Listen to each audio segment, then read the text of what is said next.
Today, we're sitting down with Colleen Ballinger, actress, comedian, and YouTuber best known for her character, Miranda Sings. If you were anywhere online in 2023, you probably saw Colleen's name trending. It's because she was accused of crossing personal boundaries with fans, some of whom were minors, and the response was intense. She posted a response video that made the whole situation blow up even more. And what followed was one of the biggest public cancellations we've seen in a while. This is actually the first time that we're meeting Colleen, and we've decided to do it now because we feel like enough time has passed for reflection and learning and for a real conversation behind the headlines. It's easy to form opinions based on what we see online, but harder to sit down face to face and ask questions about what's really happened, what someone's taken from it, and how they're moving forward. Our goal isn't to revisit every detail, but to understand the human side of the story that became very public. So today, Colleen is here to share her perspective in her own words, to share what she's learned, what she regrets, and what she hopes all of us take away from it now. And we're here to listen. Here's our conversation with Colleen Ballinger. You know, now that I'm a mom, obviously every choice I make, I think about how it could affect my children. And I wish that I went into my interactions with my fans with that same mindset of like, everything I say can affect them, and think about how this can affect these people that you're interacting with. My next guest tonight is one of the most popular YouTubers in the world. Her videos have garnered more than 1 billion views online. You all know her as Miranda Sings. Please welcome Colleen Ballinger. Over 6 million subscribers, nearing 2 billion views, now a Netflix show. You're famous. You're famous. We're both famous. Colleen has written a best-selling self-help book, is touring around the world, and has appeared with the likes of Jimmy Fallon and Jerry Seinfeld. YouTube star Colleen Ballinger, who's better known as her online persona Miranda Sings, is facing significant backlash. She's been accused of having inappropriate relationships with some of her underage fans. And now a new video she made is landing the content creator in even more hot water. They wanted an explanation, and they deserved that, and I didn't give it to them. What happened personally, internally? I was so caught up in the things that weren't true that were being said about me that I feel like I wasn't listening to the things that were true. I don't blame anyone but me. It was like a part of my brain was missing. People do make mistakes, and people can learn and grow and change. Did you know they were underage at the time? Welcome back to another episode of Tea Time. Today on the podcast, we have somebody who you definitely know. Because if you know YouTube, You know her. You know her. You have to know her. Colleen Ballinger. That is it. That is my name. You said it right. You did. I get so nervous about like butchering people's names, even though I know your name is Colleen everybody Ballinger, butchers and I've hers. said it so many times. It wouldn't bother me if you did. Most people don't say it right. My whole life, it was Colleen Ballinger. Ballinger. Ballinger. Yeah, people said I'm usually. Mayday, and so people are always like Mayday, because it's not with the middle Y. Oh, okay. So it gets okay. very Yeah, confusing. my name is Raven. People call me Janet. It's so weird. I don't understand.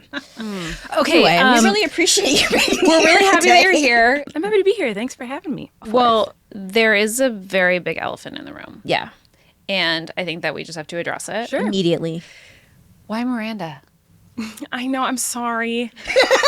I'm sorry. I was thinking about that. I was like, how do we address this when I get there? It's pretty massive. Yeah, it is. I'm sorry. I mean, luckily for you, she's been gone for a while, so you don't have anyone to compete with that name. But Thank you. yeah. I mean, do you actually want the answer to that question? Yes, I do. Why Miranda? Why did I name her? Why does she exist? Why did you name her? We'll get into Why the did you other name stuff her later. and then that? I was in college doing a play, like a one-act thing, some student-run thing, and I was cast as the role of Miranda. And I thought it was a show about Disney princesses. That's what I was told. And so I was like, I'm going to get Belle. And then it was like, you're Miranda. And Miranda was like the mean, rude girl in the show. And then when I actually performed it, I think our biggest audience was like 7 people or something. There wasn't a lot of people who came. So when my friends came, I would sing just off key, just a little bit, like just under the pitch or just above the pitch, or like be awkward on stage to make them laugh. Yeah. And so when I created the character, I needed a name. I just finished that show, and I didn't put much thought into it. It was just, I just did this character with this name, so I'll use that, you know. Wow. You're a mom of 3 now, I can't believe that.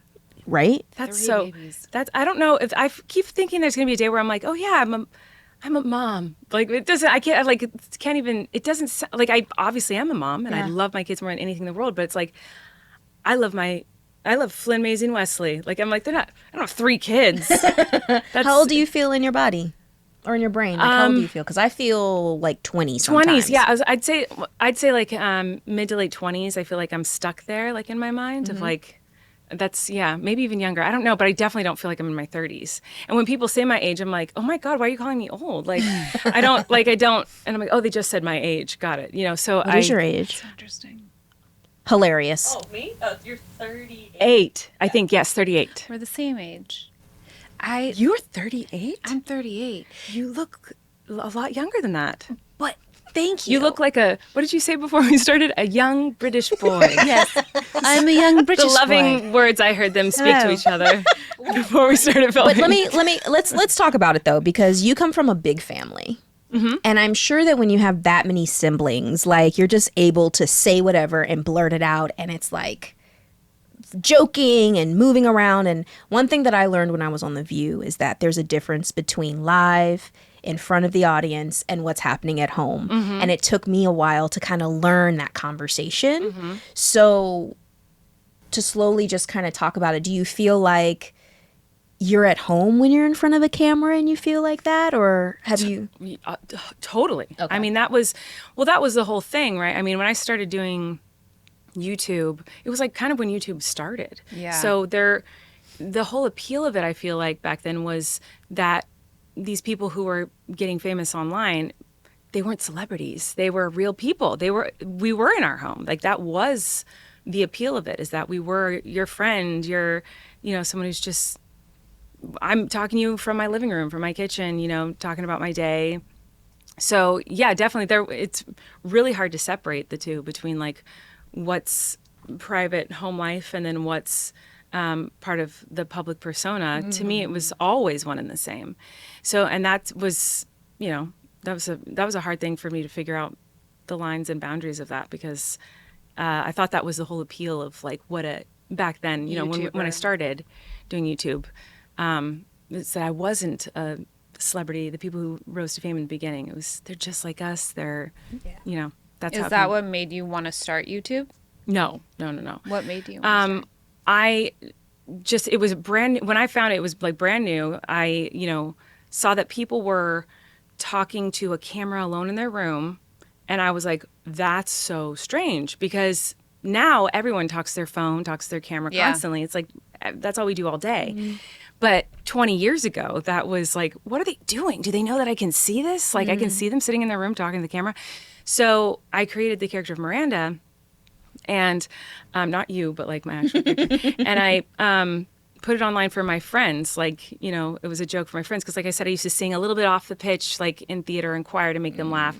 So I created this character that was like a little off with her singing, but was really cocky. I thought it was funny, and I put it on to send to my friends. And so I only uploaded stuff to YouTube to send to family and friends as like a joke, or, performance videos of me to send to my parents at home. I was in college. There was no such thing as a YouTuber when I started doing YouTube. It was just a website you could upload videos to. There was no desire to become famous from it. There was no desire to become a YouTuber, because that wasn't a thing. There weren't influencers. It was just people uploading videos. I have a question about Miranda. Okay. Why the red lipstick? Well, in the beginning, I would do whatever people didn't like. Because in the beginning, originally, I thought it was so funny that people couldn't tell if she was real or not. And so people thought it was real. And Meaning they thought Miranda was a real person. Like that Like was Pee Wee you. Herman. Yeah, they thought Okay. it was. So for a while, that was it. Like people thought Miranda was a real person. And so whatever people said they didn't like in the comments, I would do it more. Because I was like, who sits and just writes like, these are strangers to me. I don't know these people. And again, this is when it was all new. Like this is brand new Sorry, to me, into Colleen, the world. it's still happening. Oh yeah, I'm I'm a little aware that It's it's like, still happening. these comments are crazy. It's a lot different now. It's much different now than it was. But when they started trickling in, it was like they'd say, "Oh, I don't like how you pronounced this word," and so I'd mess up how I pronounce words more moving forward.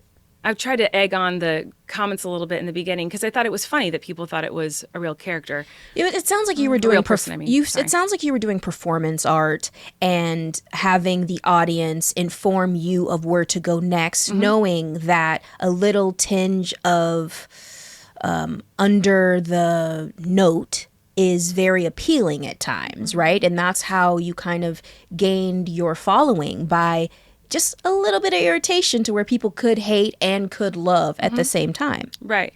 Yeah, I think the appeal in the beginning was that people couldn't tell if it was real or not. And then when people figured out that it wasn't real, they felt like they were in on a joke or something. They were in on it, and that was fun for them. And, you know, like I said in the beginning, it was an older audience for the first few years of my career, and I was doing a lot of, nightclubs and stuff like that. Like, how old do you think? I just graduated college, so there are people my age, but it was the gay theater community. It was like a lot of like older gay men that would like come to my shows, and so, you know, my comedy was it was crass and over the top and whatever, but they liked that they were in on this joke. And Miranda was a lot more subtle at the beginning too. You know, over time it became this like really dramatic, more cartoony, like intense character, but like in the beginning it was much more subtle. And over time, as people commented what they did and didn't like, I would do things more. So in the beginning, people, I think, were drawn to the fact of, is this an actor or not? And then once they figured that out, and then the audience kind of grew and changed over the years, the appeal shifted, because I noticed people started coming to the shows and saying that they were inspired by the character, and they were inspired by her resilience, and that she didn't care what haters said about her, and she didn't care that people were bullying her. She still just was her true authentic self and was confident no matter what anyone said. And so, and that was never my intention, but it was a cool thing to watch happen, that all of a sudden people were inspired. And this was still live, right? This was not on YouTube yet. Well, it was on YouTube. It was both. So I had YouTube, and I used YouTube as a way to promote the live shows. So online, it was mostly, you know, people hating Miranda. I mean, there were some comments too, like laughing and thinking it was fun and silly and whatever. But yes, it was definitely in person and in fan letters and whatnot. That's where I would get the comments of like, this really helped me, you know, to be myself, to be my weird self, and to have confidence and not listen to the haters. And that was like a really pleasant surprise of doing the character that I wasn't expecting, was it becoming something that kind of became an inspiration for people to not care what people thought, especially as the internet was growing and rising, and, you know, online bullying and hate was getting worse and worse. Like, I think it was good for people to see and hear someone who wasn't traditionally pretty or talented. You know, it was like this weird looking, untalented girl, like, be like, I don't care what you say, I'm so confident. Like, she didn't, you know, Miranda didn't care what anyone said. When Miranda came to be, it really wasn't, like, that was for an adult audience. Yes. Yeah. I mean, I certainly never thought I'm making a kid show or a kid character or something to entertain children. Like, that was never the goal ever, actually, in my career. And even when I did my Netflix show, that was a discussion that we had constantly, because they were like, you know, they were noticing, because they came to a couple of my live shows, the people involved, and they're like, oh, there's a lot of teens here. So let's put this on the kids app. And I was like, whoa, this is not a kids show. Like, I do not want this on the kids app. That would be inappropriate. Like, this is 100% not for children. And it was like but they really wanted it there because they saw a younger audience. And they were like, we want the younger audience to be able to see this. And I was like, that's fine, but like, they need their parents' approval, because this is not a kid show and this isn't a kid character. So I never set out for it to be for kids, or, you know, it was, like I said in the beginning, my comedy was pretty crass. And you can go back and look at like my old original content, my first videos I ever uploaded. Like, my humor was that of like a, you know, mid-20s girl who was in theater, and, you know, with all my gay friends we were being like silly and ridiculous and crude, but the people who watched me, they liked that style of comedy and that style of humor. You said that Miranda Sings, you had a good 20-year run. 20-year run with that. You got a Netflix show, girl. I ain't even had a Netflix show. God damn. I'm sorry. You had a Netflix. Thank you. Yep. I can do anything. You had a 20-year run, You explained that you hustled to make that character what it was. And then the world imploded. Mm-hmm.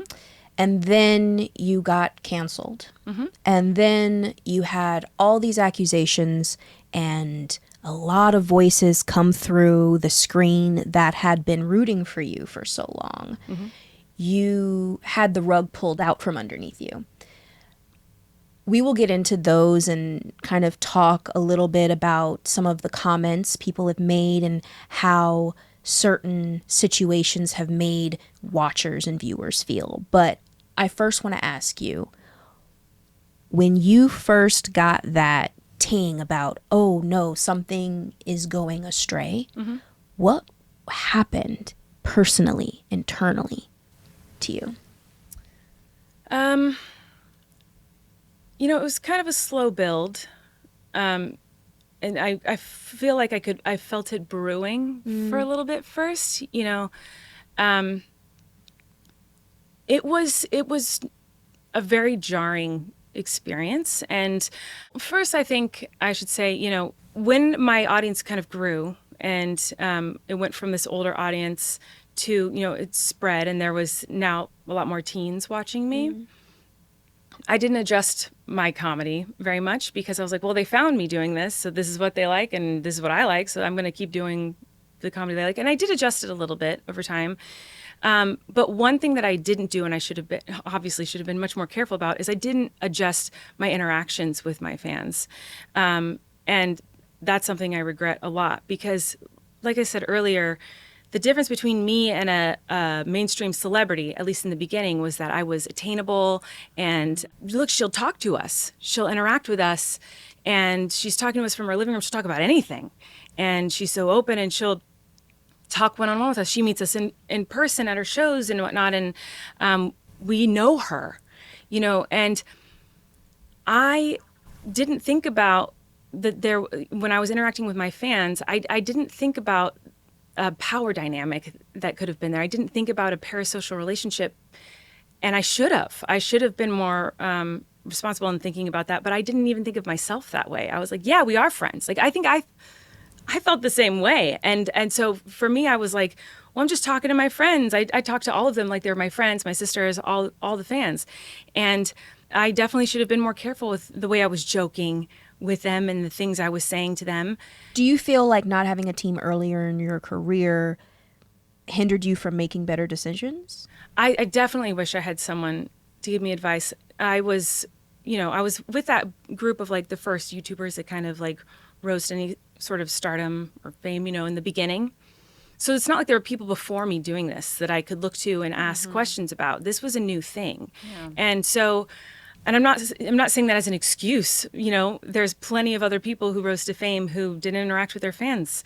And but it was something that I felt was an appeal to why people were watching me at all. And I felt such pressure to like make sure I made my fans happy because I wanted to do anything that they wanted, and I wanted to write back to every letter and respond to every message, and whatever they asked for, I wanted to give them and do, because they were the reason I had the career that I have. Mm-hmm. If it weren't for them, I wouldn't have the life that I have and the amazing career that I had. And it sounds like everything you were doing online was from a place of trying to please your fans and connect with your fans and not lose them. Yeah. That's pressure. But even with all of that, I wish first that there was someone there to help guide me and say like, hey, this could look bad taken out of context. This could look like, this could make someone uncomfortable, or, I wish there was someone there to kind of help guide me. But at the same time, I'm also disappointed in myself that I didn't know better because other people did. So why didn't I? So that's something that I've had to work through is like, why didn't I think more about this? Why didn't I think more about, a parasocial relationship? But do you have answers to those questions? I think it all boils down to me just really wanting to make them the people pleasing tendency of like, I want to do this because this will make they're begging me you wanted them to love you. I wanted them to love me. I wanted them to like my content. I wanted them to be happy with what I was putting out there because, like I said, everything that I had was because they supported me. And so, that's what I was trying to do. But it would have been so much better for me to think about their well-being and if this would affect anyone in a negative way. Like, that's what I wish I had done. When did you realize that people were starting to be negatively impacted? Oh man, there's multiple moments because it was, like I said, it was a slow build, but like I'd see people who had been fans for a long time would come to every show, were commenting on everything that at this point I'd recognize because I would talk to them and I knew them, and to see them slowly drop off one at a time was like, oh, they're very upset. That was painful and really sad, and I wish I had listened more when all of it happened.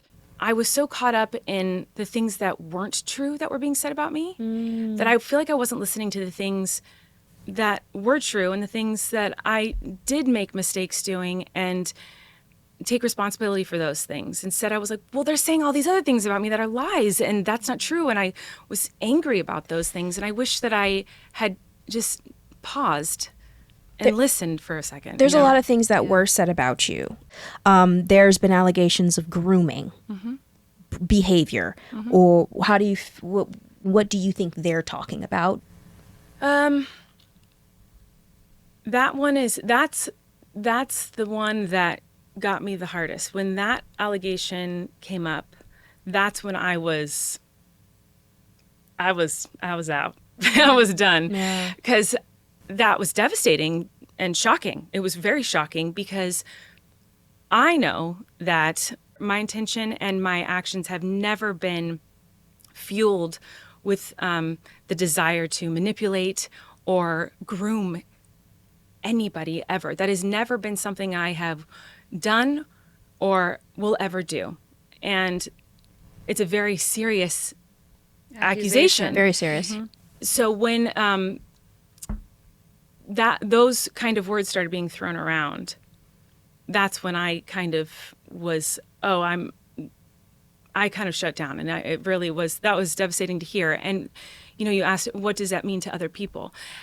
That's why this was a hard thing for me to know how to navigate, because it wasn't about what did she do or what didn't she do. It was more about what was her intention behind some of these actions, I think. And my intention was being decided for me by people talking about it.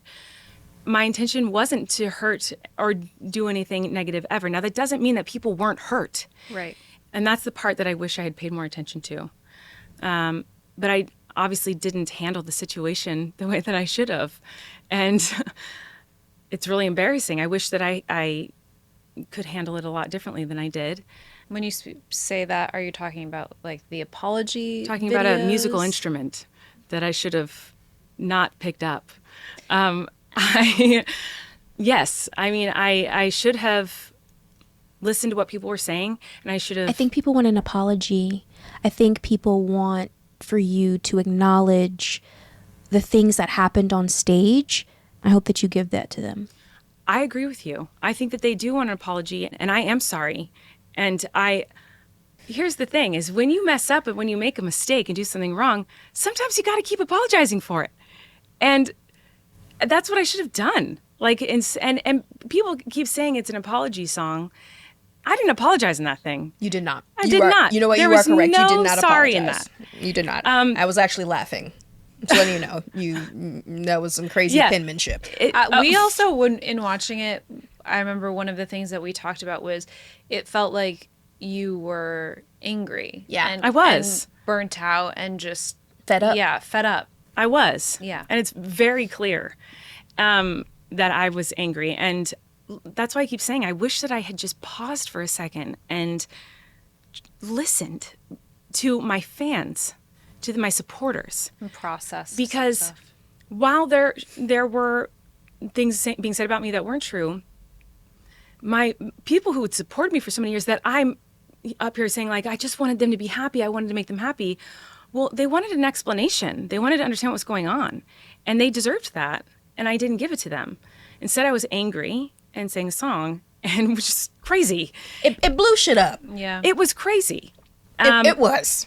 I'm aware. Okay, I'm just letting you know that was crazy, bro. Absolutely crazy. And I think, when the dust did settle, because I like you were saying, I did want to address it, and I was being told. I got a lot of advice from a lot of people, and the majority of the advice was don't say anything. And I'm sure from being in the industry for so long. I tell her all the time, don't say nothing. Right. Don't address it. Don't say anything. It will just make it worse. Don't address it. Don't say anything. It'll just make it worse. But I'm a different position than a traditional celebrity because people watch me because I was so open and I talked about everything. I mean, I've talked about everything like that. I've been through my mental health and my births and my pregnancies and my journey to fame. Everything I've been through, I've talked about online very openly. And so, my audience, that was one of the reasons they liked watching me. And so then to suddenly be like, not only am I not going to talk about this, I'm going to sing this song about it. And it was such a Dear mess. choice. It was such a choice. I very much. Such a choice, bro. Yes. And so I think, I was getting so frustrated because I was just like, let me just address this. Please let me just talk. I just want to talk about this. And so finally after I posted the video, it was shortly after I posted it, I was talking to someone on the phone from my team. And I was like, oh, that was a huge mistake. That was really stupid. It was there was so much, I have to say something. And finally I let it out. What does regret feel like? Oh, it's horrible. It's horrible. It's horrible. Because because you want to fix it. You can't fix it. And that's the worst. I wanted to fix it so bad, and there was no fixing it. There was nothing I could do to fix it. And that was so awful. That was because not only did I not address anything that I wanted to address, not only did I not, dispute the lies that I wanted to dispute, and I just made things worse. It was so bad. So where do you think your mind went during that time that you were so unable, I guess, to have the perspective you have now? Were you trying to save a character? Were you trying to save yourself? Were you trying to... Were you just completely blacked out in kind anger? of disconnected from it, and you're like, I'm just going to do this because I'm pissed? I feel like it was a little bit of all of it. I mean, it was really overwhelming to, have these words thrown around in connection to me and my name that are really horrible. I mean, that's a horrible thing to be and to be accused of when you know that you are not that, especially because, in my opinion, that's one of the worst things a person can be. It probably is. And so to be accused of that, knowing that I'm not that. Are you speaking of grooming? Grooming. Grooming and in any way harming children. Yeah. Is the opposite of something or someone I am or ever would want to be. And so to be connected to those words was devastating. It still is. And and that's something that will It'll follow you around. It will. It will follow you around. It will. There were moments in your live shows where there were children brought up on stage and you were, as showbiz says, going for the funny in a lot of moments. However, looking back at moments, there is another person on the internet who is saying that when she went up on stage for your live show, she was a part of the yoga challenge section of your show. And it made them feel gross. Later in life, they were essayed, and when they look back at that moment with you, they feel similar feelings. Can you dive a little bit deeper into what happened at the yoga challenge? It was a challenge on YouTube for a while for people to try out different yoga poses. Like couples would do it together because if you're not experienced in yoga, it's difficult to do. And so since I'm a YouTuber on my live shows, sometimes I would do challenges from YouTube. So I did that challenge and I'd have people come up on stage and we would try out different yoga poses that popped up on the screen. And obviously we could never do them and I would be, flailing about as Miranda. And there was one pose where there are two people and both legs are spread open. You're holding each other's legs. And I genuinely never thought of it as a sexual or inappropriate thing. To me, the joke was that when the legs were open to do the pose, the fart sound effect came on screen. So it was like once the legs opened up, there was a fart sound. And to me, that was all I thought that joke was. I never knew that was something that would make someone feel uncomfortable and trigger emotions and feelings. I feel terrible about that. Genuinely, when I heard about that, I felt so bad because that is something I'd never want to do, is trigger anyone, but especially a girl who's been through horrible things in that manner. Like that, it feels so terrible that me doing this silly yoga joke, in my mind was a silly yoga joke, could be something that could trigger her in such a negative way and affect her in such a negative way. And it's awful. And I'm really proud of anyone who's been able to come forward and express that, because I want kids and minors and anyone to be able to feel like they can speak up if they're uncomfortable, and they can speak up about things that they feel are not okay. They need to be able to feel that way. Certainly, the things that I've done in my comedy in the past, like there's so many things I look back and go, oh my God, I would never do that. Now I can't believe I did that. And it was for the laugh. You're on stage and it is different than when you're online and you can read comments from people who go, hey, that's not cool. And you can go, oh crap. When you're on stage and everyone's laughing and enjoying it and then telling you after, that was the best part of the show when you did this, this, and this. And a lot of the comedy that I did with Miranda, when my audience shifted, I was like, okay, how do I keep this audience that liked this crass humor and now appealed to this younger audience that now is growing so much? And my solution to that was I will still do these more crass innuendo type jokes, and it'll go over the kids' heads, and then the parents will have something to laugh at and the adults will have something to laugh at that are in the audience. And that was my solution to that. That was you rectifying what was going on stage? Yes. Okay. Yeah, I thought, well, everyone knows that I'm a safe person and I don't mean anything negative by this. I was like, well, everyone knows this is in jest, and so it's fine for me to do this because the crass jokes will go over the kids' heads and the adults will laugh at it. And that is how it seemed to me. I didn't think more about how that could be affecting the younger people in the audience. Do you feel like you have a different perspective now between, let's say, like bad judgment and harmful behavior? I definitely do. Yeah, I certainly think that and especially now, now that I'm a mom, obviously every choice I make, I think about how it could affect my children. And I wish that I went into my interactions with my fans with that same mindset of like, everything I say can affect them, and think about how this can affect these people that you're interacting with. Did parents ever confront you after? Did you ever get any kind of interaction with an adult who said, this didn't feel good for me and my child? No, I never did personally. I don't know if someone got that message and I never received it. The only complaint I ever remember receiving in that way, in person from a live show or anything, was at the beginning of my shows, I used to do a ukulele song. Where I would, damn ukulele. I know, where I would sing the hate comments that I received. And it's hate comments, so there was a lot of bad language, and the comments were on the screen, and I would sing them.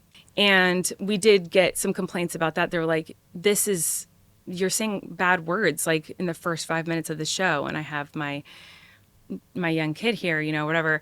And so then I changed it. I bleeped the words on the screen and I bleeped the audio of it too, so that you couldn't hear or see it. And we also changed on the website everywhere, like, this is a PG-13 show, like, making sure everyone knew that this was not a kid show, because I got that complaint. And so I don't know if we were getting that complaint and it was stopped before it got to me or not.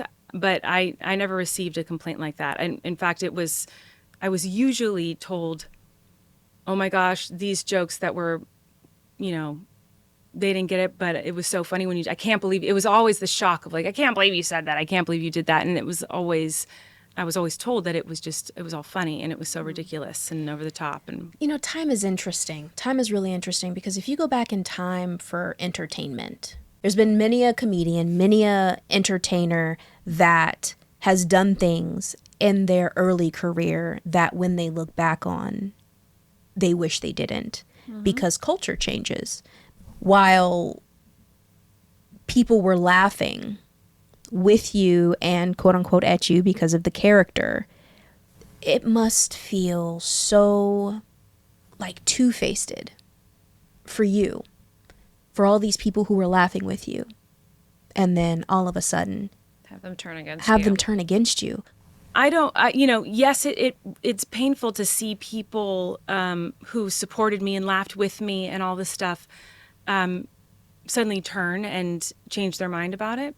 But I don't blame anyone but me for, I completely blame myself, especially because I know that people do make mistakes and people can learn and grow and change. And one of my biggest mistakes was not listening and addressing things and taking responsibility. And playing the ukulele. Yeah, I'm playing that damn ukulele. So I just don't want you to forget that. I will never can't forget trust it. me. I will never forget Okay, just that. make sure. I went to a fair with my husband and kids, and they had these like colorful little kid ukuleles. And I was like, oh, I want to get one for one of our kids. And my husband was like, no. And I didn't even register to me, which is crazy because I always think about it. And I was like, no, what? He's like, do you have something to put it in? I was like, I'll just carry it. And he goes, No. we're in a public place. No. And I was like, what's wrong? And he was like, you cannot hold a ukulele that is hot pink and walk around a fair. Are you insane? And I was And you're like, yes, I am. And also, thank you, because I was about to do it. I just didn't, I don't know how I didn't think about it, because I think about it all the time and how like, oh, I'm like, God, I really like that instrument. I can never play it again. It's like, but it was just, anyway, let's get back to what I was talking about. I just got distracted. Now, this is a live show. My apologies for never going and seeing the It's all entire good. thing. No but worries. if you could explain why there is a clip of YouTube of a little boy eating Cheetos out of your pants, could you explain that for the audience, please? Pulling Cheetos. That makes it sound more egregious. Like he's physically eating out of her pants. He wasn't. He was taking one. Oh, he was taking a... See, that's how things get twisted. Right. Yeah. So could Yeah. you explain it, please? Well, I mean, what a crazy thing to hear, that there's a woman on stage and there's a young person taking food out of her pants and eating it on stage. I mean, that's crazy. A lot of the joke with Miranda was that I would say and do things that were inappropriate or had some sort of sexual innuendo to them or something like that, and it went over the character's head. Like, Miranda was not aware that she was saying something that could be taken the wrong way. That was a lot of the jokes that I did as the character. And so in that particular part of the show that I did, it was probably 8 to 10 years ago that I used to do that bit. Miranda was teaching the audience how to sneak food into the movie theater. And so I stuffed a big bag of cheese balls in my pants. Now, I was wearing layers of clothing because throughout the show, I put more clothes on over my clothes on stage. When I transitioned from me into Miranda, I, in front of everyone, put on more clothes. So I'm wearing lots of layers of clothing, and then there's the cheese balls in a bag and in my pants. And so initially I would bring up an adult, and I'd start eating the snack as we're, quote unquote, watching this movie. And then I'd say, do you want a snack? And then they would take a cheese ball from the top of the bag and eat it. It was supposed to be like, she doesn't realize how inappropriate this looks. And then, there's a clip, like you said, of when a younger person came on stage and did that with me. And the audience is laughing and you could see my reaction, like, this is a weird situation that I'm in here.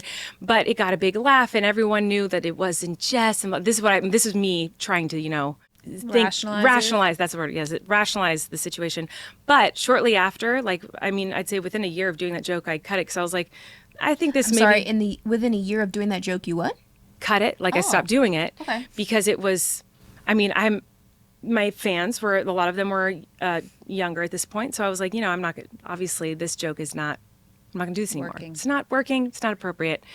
And so I cut that. I regret doing that. I should have never brought kids up on stage, even though the joke was that Miranda doesn't know that this is inappropriate and the audience is like, it doesn't matter. I should have been like, if I'm going to do this joke, it's in my adult show that I'm doing with adults that are consenting and know that this is the joke, that Miranda doesn't understand that this could look bad.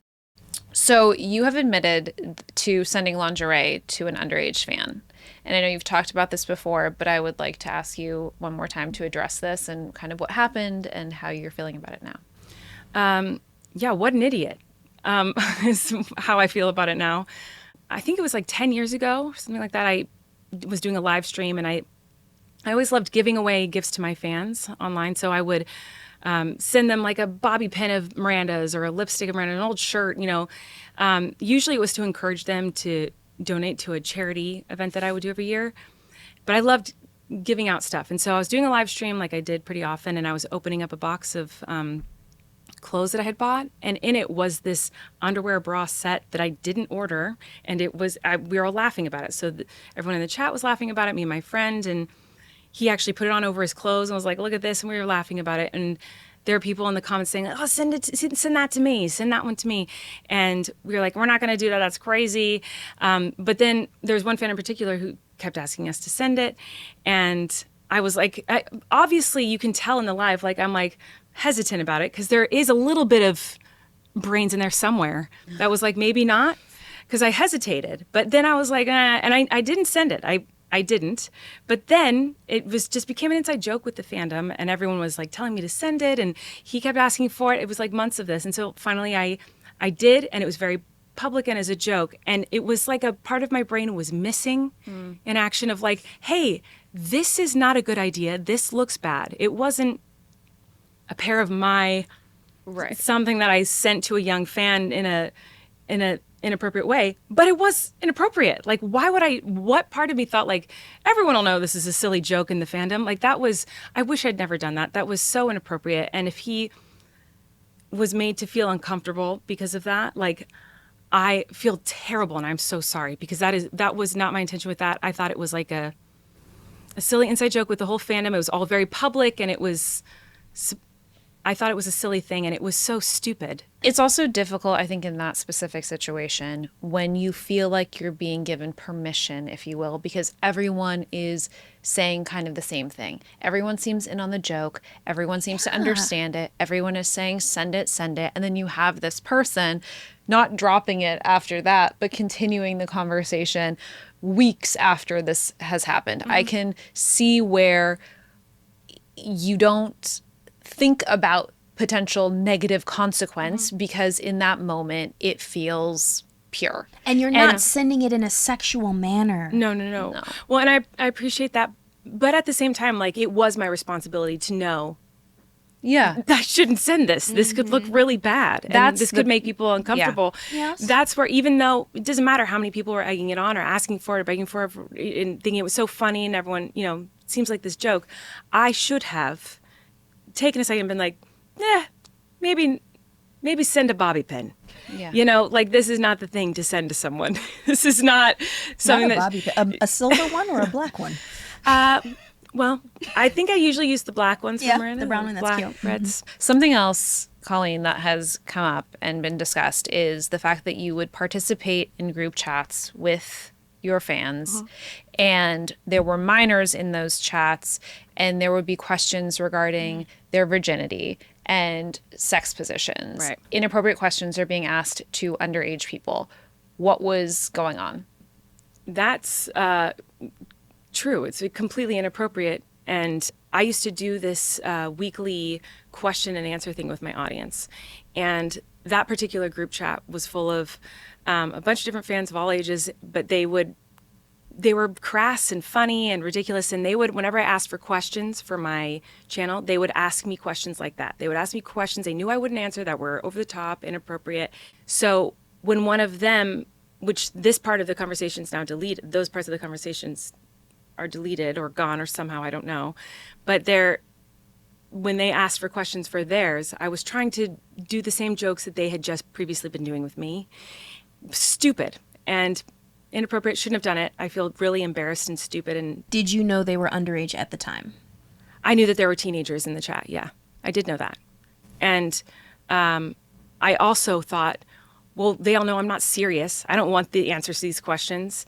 They all know that I'm just joking around, like they do this to me, and they know I'm not going to answer the questions. I know they don't want the answers. Like I thought like this was, it was clear between all of us that like I was joking and I didn't actually want this information from this person. I thought it was funny. I thought it was funny to ask a really absurd, crazy question. And there were a bunch of questions I asked. Those were just a few of the awful ones that I did. And I should have never done that. That was crazy of me. It wasn't in a grooming fashion. Absolutely not. It was in a stupid fashion. It was in a, like, I shouldn't. For the like, laugh? For the laugh. I thought it would make them laugh. I thought they'd be like, oh my God, I can't believe you said that. Ha ha ha. Like how they did with me often. They were very funny, that group chat of all these different fans. They were very funny, very dedicated, wonderful people. So you were being one of the kids. Yeah, right. And you had forgotten. Yeah, so right. You were acting more like one of your kid viewers versus remembering that you were actually the adult in the chat. Right, exactly. Yeah. And that lends itself to the power dynamic that you had referenced earlier, where you kind of had lost the awareness of that relationship or dynamic. There was no part of me that was wanting that information truly from them. I wasn't trying to get anything out of them. I was just trying to be like one of them, which is embarrassing to admit because that was not my responsibility in that time. I was trying to be silly like them and be their friend, when in reality, I was the one who's supposed to be the responsible one. I was the adult there that should have never participated in that conversation and should have never joked with them about that kind of stuff. There's the power dynamic there, that parasocial relationship that I wasn't thinking about, which was irresponsible of me. Like, I should have been thinking about that, and I should have removed myself from that chat immediately when they were joking about things that were inappropriate. I shouldn't have ever participated in those conversations.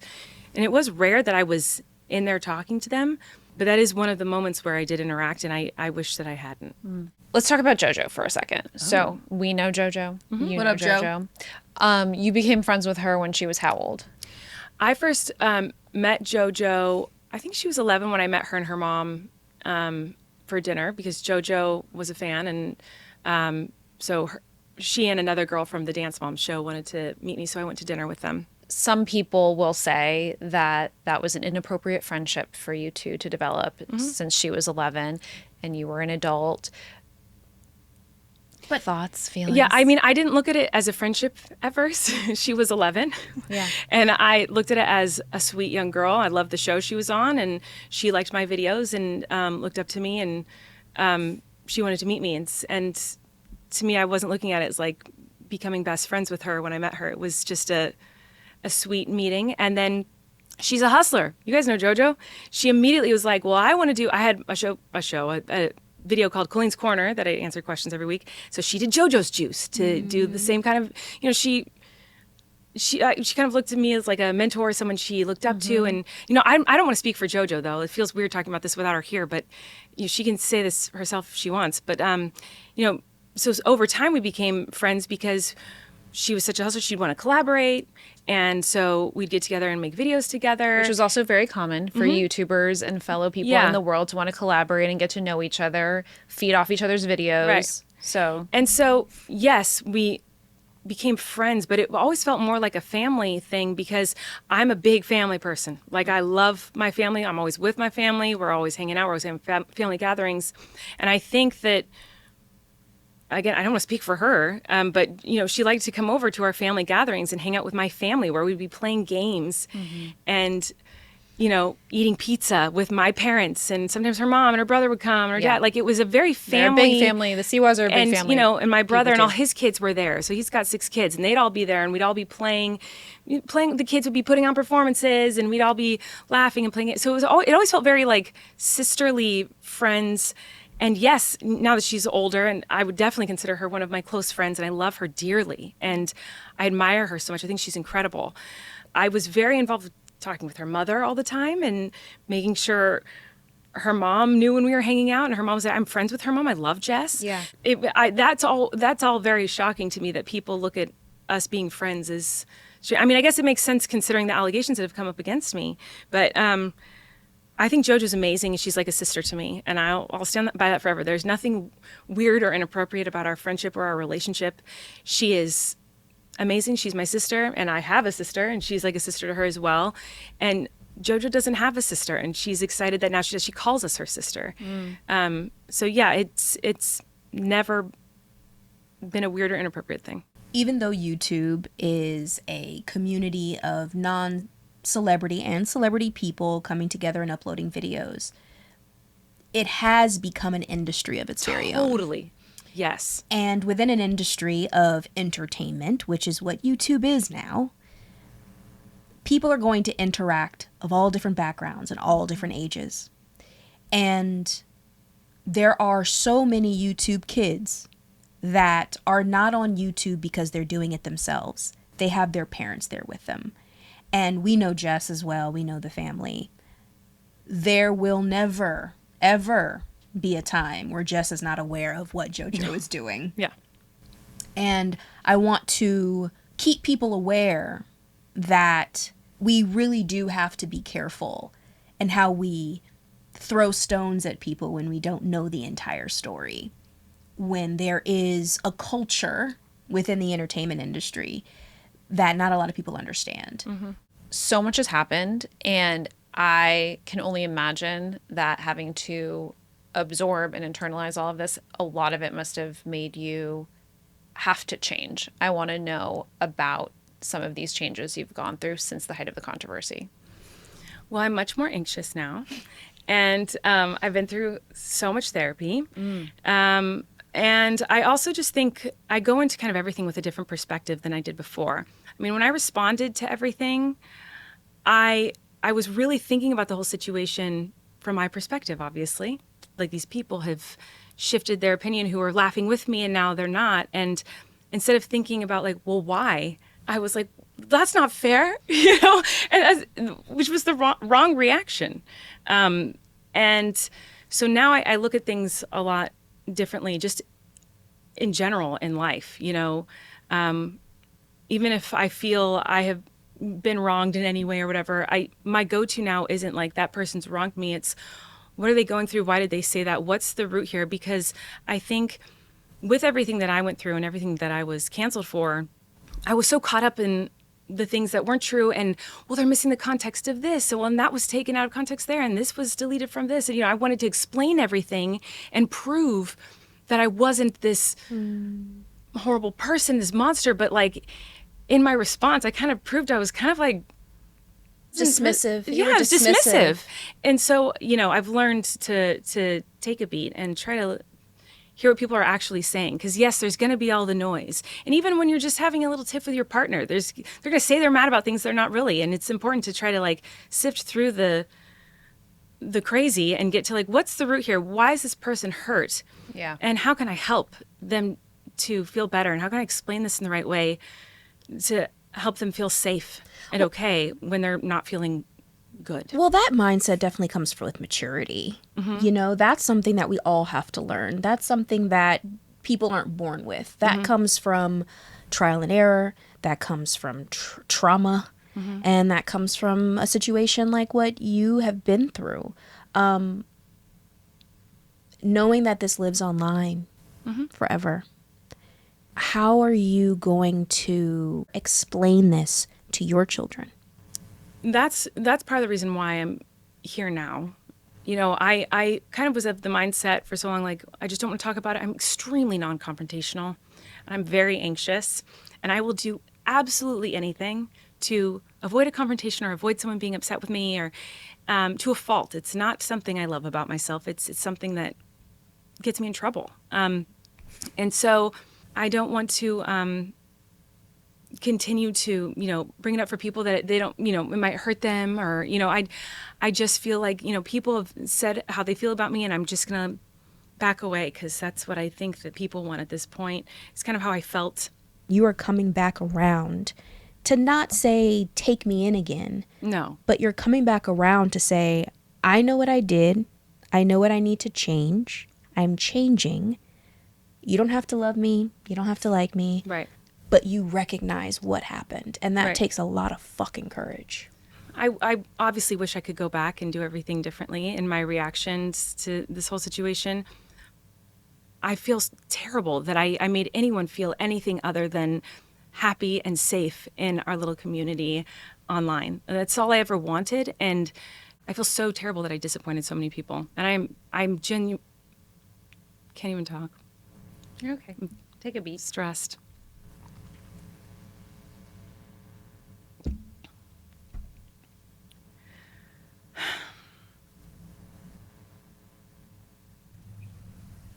I should have thought a lot more about my interactions with my fans and how it could affect them. I should have been more responsible and thought about how these things could affect people, especially, the teenagers that were interacting with me. And I'm so now, in hindsight, like grateful and proud of these people for coming forward and saying, like, hey, this is not okay behavior. Because even though I know that I never wanted to hurt anyone and my intentions and my desires were nothing negative in my interactions with these people, that needed to be said. They needed to say, like, hey, this isn't okay, because there are people out there who they do have the intentions to hurt them, and they need to be able to say, like, this isn't okay, and I'm not standing for this, and like my heart was in the right place. It doesn't matter if people felt uncomfortable. I'm proud of them for saying, like, this wasn't okay and this made me uncomfortable, or this is not an okay thing to joke about, or whatever. That needed to happen. And I hope that anyone interacting with anyone online, whether it be a celebrity or a new friend or anyone, goes into it with that caution up of, like, what are these person's intentions? And assuming they're negative going into it, I feel like is a good thing to protect them from Real predators. Real Yeah. predators Real who actually do predators. want to hurt them. I'd be curious to know your thoughts on what you think your spirit is here to learn, because what you've had to endure It's a big learning lesson. it's a masterclass beyond. And it has, I think, brought you to your knees. It has made you, as you said, more anxious. It's shifted your perspective. You had to take 2 years away. You haven't been online. I mean, it really kind of changed your life.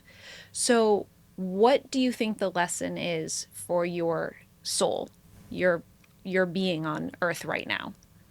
There are so many lessons. I mean, the things that I've learned and reflected on and thought about over the last couple of years is, I mean, I'm a completely different person now in so many different ways.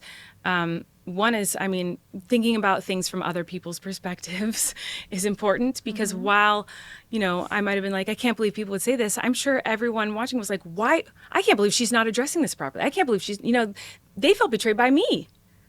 My fans and supporters, that I wasn't addressing this the appropriate way and explaining what was going on. And so I've learned to try to look at conflict from the other person's perspective. I've also, everything that I do and everything that I say, especially as a person of influence, is I'm impacting people. And is that impact necessary, and is it good? Because sometimes you don't need to make them laugh if it's going to hurt someone along the way. You don't need to, it's not worth it. Yeah. Thinking about the long term, as someone who thinks in the here, right now, what will make people happy right now and make people like me right now, that doesn't always result in good things. Thinking in the long term and how is this going to snowball and affect people in the future it's a way I've never thought before, and it's something I'm still learning and working on. Because it is my go-to to be like, how can I make this person happy right now? I just want, and that causes problems. You really need to be thinking about the other person's well-being and how it will affect them in the future. Yeah. And so that's something I've learned and I'm working on a lot. It's apparent that you want to make amends, that you are taking responsibility for the things that you have done in the past that were not okay. And you've said, I'm sorry now, many, many times before being on this show, and now many times today on the show. But I want to know, have you been able to, / will you forgive yourself? For some things, I think. But I also think I'm one of those people that, whatever hate comments or hate I receive, I've already thought it about myself at some point in my life. So, I'm my biggest hater. They ain't got nothing on me. So it's hard for me to have grace with myself and forgiveness. And I think that's why it's taken me so long to even say anything I'm just like, oh, okay, I'll just back away because I just, and that's one of the things I've learned in the last 2 years is so much of my self-worth was based in the validation from my fans and making sure I was being entertaining and I was giving them what they wanted. And that was who I was as a person. So when that was taken away, I was like, then I'm nothing. So that was a really hard lesson for me to learn, to find peace and happiness and validation and be okay with myself with that not there, because you can't put your entire person and your whole validation in like what others think of you. And that's what I was doing with my fans. I wasn't anything without that. Do you remember earlier when I asked you what your lesson was for your soul? That to me is actually the answer. That the person that you are, because you've struggled with your worth, because you've struggled with your confidence, it's like when you have those questions of, am I worthy enough to be here? If you're in this industry and you show weakness, that will be eaten alive. Yeah. Because people prey on that. Right. And I think your soul's journey here is to learn that you're worthy and to really find peace in yourself and love yourself. Because I tell you, well, it's brutal. I'm still working on that one. I know. I think this is not a woe is me thing at all. But like with everything that happened, I was about to do another Broadway show, and I was writing my next book, and I was in the middle of a big tour, and everything was one by one like plucked from me. Everything that I'd been working on and worked for decades, was gone. And it sucked, but like honestly, like what really struck me was who am I without this validation from these people? So it took me a while to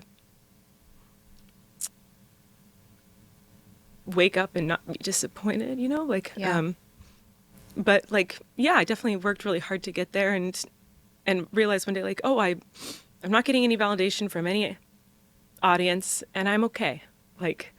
And obviously I have the most important things in the world to me, which is my children and my family, and that's all that I need. Mm-hmm. And that's where I'm at now. I think I needed to get to that point before coming out and saying anything, because I need to have everything that I need before I you need this make sure this is because I just want to clear the air and say my side of things without any like expectations or, Or ukulele. Or ukulele. God, fuck that ukulele. Can I say that word? Yes. You can say that word. Thank you so much, Colleen, for coming and bearing your soul and being honest and addressing the concerns of others. Thank you. Thanks for having me, and thanks for chatting with me. Yeah. Thanks, everybody. Thank you. Do you want to touch on what she's doing now? No one gives a shit what I'm doing. Who cares? They'll come. They find me. Just say it. So we can have it. Yeah, I'd be like, well, you can find me at. Follow me on Instagram. Oh my God. Thank you all so much for listening to today's episode. I want to take a moment to thank you guys, our community, for being here with us. We are so grateful for all of you. And something else I do want to share is one of the things that I really like about podcasting and what made me actually want to start a podcast with Raven was we really like to have conversations with all types of people that we know well, people that we don't know at all, people that have different views than we have, people that have similar views. I think that a beautiful part of life is sitting down to have honest, hard, authentic, fun, joyful conversation with people and learning how to show all people respect. And we want to do more of that on this show. So we felt it was our duty as your hosts to inform you of what our intention is and where we plan to go in the future with Tea Time. So thank you so much for watching. Thank you so much for supporting this community. Don't forget to like and share. And until next time, take care of yourself and others. I like that tag. Did you like my tag? I did. Yeah, I did. And don't forget to official. comment down below if you have a guest that you'd really like to see on the show, because we'll do our best to get them here. Love you.